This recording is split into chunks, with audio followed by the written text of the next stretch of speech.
PFL has been here.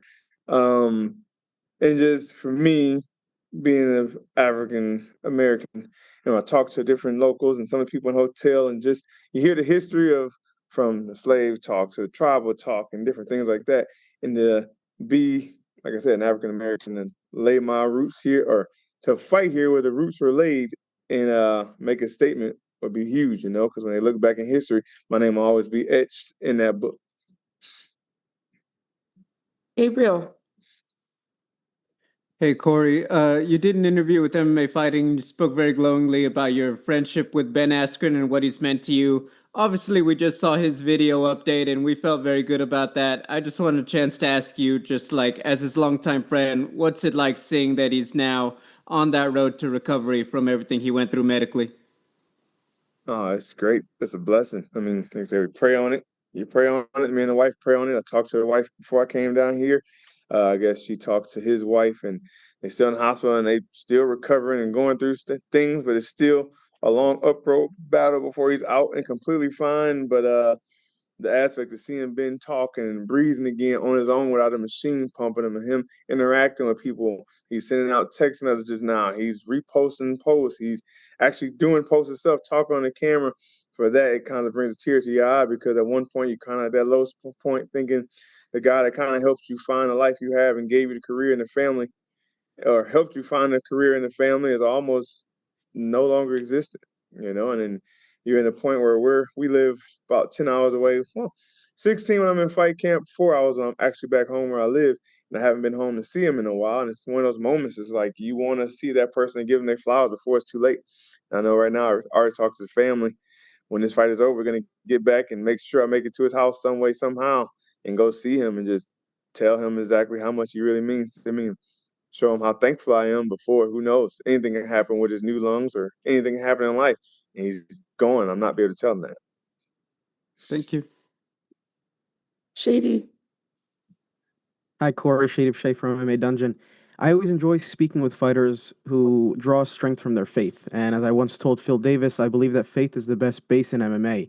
Can you talk about how your Christian beliefs influence your mindset and preparation, both in life and in the cage? Oh, man, my Christian beliefs is everything. I mean, that's who I am. Like everything. When it was the first year, or when PFL first bought belts, so nobody knew what was going on, and my wife kept asking me, "What's the plan?" I said, "I don't have a plan. We're gonna let God. It's God's plan. We're just gonna sit here and just wait. We're gonna wait it out. We're not gonna call nobody. We're not gonna throw no fit. We're not gonna start being all angry on social media. God's in control. He's got the plan. Whatever He wants to be done, His will be done. Whether we fight or we retire, we're just gonna wait for Him to tell us." After a year later, when we still hadn't fought, and the wife was still, "You still haven't said anything. What we're gonna do? What we're gonna do?" I said, "Hey, God's got a plan. We're gonna wait and see. Eventually, the phone's gonna ring, or we're gonna get a doctor visit or something that's gonna say your body is no longer able to fight and it's time to retire. Whatever it is, we just can't fret over it. Just let God handle. Let God handle what He's gonna handle, and that's it." And then for fighting, it's the same thing. Like when I pray before the fight. I pray when I go to bed. I pray in the morning. I've never once prayed for a victory. I pray for the Lord's will to be done, that He bless me with the health and the wellness to go out there and see things and hear things my coaches are saying, and that me and my opponent both make it home safely to our family. Thank God so far in every fight, everybody's made it home safely. We've had losses. We've had lots of wins. At the end of the day, I've never thrown a fit. I've never fret. I've never been mad. I've never been upset, because at the end of the day, it must have been God's plan. There's a reason why I didn't win today, and that's just either to make me stronger, or it just wasn't my time to be at that pinnacle. Like when I lost $1 million fight with Nemkov, everybody was saying, "How can you not be so angry? How can I be mad at God? My arm's too short to box with God. I can fight with Him all day long, but He's going to win every time." So it just wasn't my time to win it just yet. The belt wasn't supposed to be mine that night, and I finally got it eventually. It was His time then. That's an incredible mindset. Best of luck, Corey. Thank you. Marty. Hey, Corey, we're normally used to seeing you obviously fighting in the light heavyweight division. Obviously, this one's a heavyweight, and we know Lonsov is, he's the current heavyweight champion, obviously in PFL. How is that transition to the heavyweight division being for yourself, and do you think your power can correlate in that division also? That's the thing people don't realize. I actually started fighting at heavyweight. My first time ever going 205 was for the Ultimate Fighter, because the opportunity was there and I had to cut the weight, but I did it. and I wrestled from heavyweight my freshman year in high school to my senior year in college. I took second in the country in NCAA's at heavyweight. I was qualified for the Junior Olympics at heavyweight. I'm a heavyweight wrestling coach, so every day when I'm in the room, I'm wrestling with guys 240 to 285. I move big bodies daily. Only transition I had to do was find heavyweights to come into camp more consistently. Instead of having 205 and 85 sparring partners and training partners, most of the guys I was working with were 260 to 285, big heavyweight guys, and then sparring with guys 230 to 240, and sometimes a 220, 205, and finding tall guys, long guys.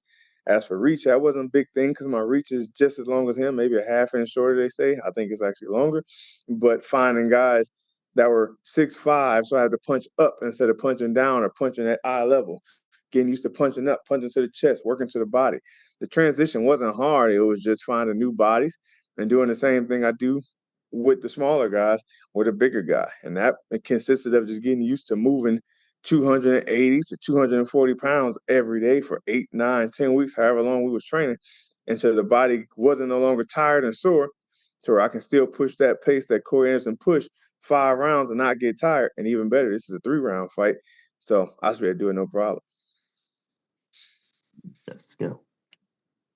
Frazier. Hi, Corey. You kind of alluded to it there. Obviously, you feel comfortable at heavyweight, but let's say that you get the win at the weekend. Do you play the bad guy? Do you call out Francis Ngannou? I mean, Francis is still here. I mean, I'm actually friends with Francis, but I haven't seen anything talking about Francis in the PFL. We've seen his coach say about the chance of him possibly going back to UFC. So it's kind of one of them things you don't want to go out there and just start throwing out names that can't happen. I haven't heard anything say about whoever wins this fight can go to Ngannou. The fight I'm more interested in is getting that trilogy with Nimkov. We've all seen that had happened, but when they booked the trilogy at heavyweight, he made an excuse and said he needed more time. I was too tough of an opponent. He wanted an easier fight. So I'd actually be more interested in getting that fight for Nimkov to sell that trilogy than going for Ngannou for the bag. Thanks, Corey. Best of luck at the weekend. Thank you. All right, last question on Zoom. Eduardo. Hey, Corey, I'm with TV10. So the majority of our audience is in Springfield, a place where you grew up and started training. I just wanted to ask, what's the first thing that comes to mind when you think about your early days when you were training out here? Home, man. I mean, you got Bobby Brents, Justin Jacoby, Josh Stewart, Louis DeWard, the guys that pretty much, even Matt Fiore, the short time he was there, those are the guys that took me in. When I was just some kid coaching college wrestling, hadn't fought yet, looking for a home, Mark Fiore came down and brought this kid Eddie Smash Machine to my college to come wrestle for me, and I asked him in turn, "Can I come down to train?" He said, "Yeah, practice tomorrow." I went down, and even Mark Fiore said it then, like, "Bro, you're good enough in the first 3 fights. You can be in the UFC. You can be in the big show somewhere." And then we did that. Bobby Brinson, those guys took over, and they said, like, when I went to Ultimate Fighter, they told me, "Don't come here no more. After you go on the show, do not come home. Like, there's nothing we can do for you anymore. You're going to go with Frankie Edgar and legends in this sport. You're going to learn something we can never give you. Once you get there, do not come back to Springfield." And I did exactly that. I still stay in touch with those guys. I talk to those guys. I invite those guys up to Indiana when I do the barbecues and stuff in the summer. Those guys are family. That's home. Those guys taught me everything I know, and which led me to New Jersey to meet Frankie Edgar and Mark Henry and Nick Catone and Ricardo Almeida, who made me the world champion I am today. So just kind of like Ben Askren and the fact that they were a part of my life career and my timeline, they just weren't as big of an impact as for meeting my family and the kids and everything. But those guys in Springfield, that's where it all began.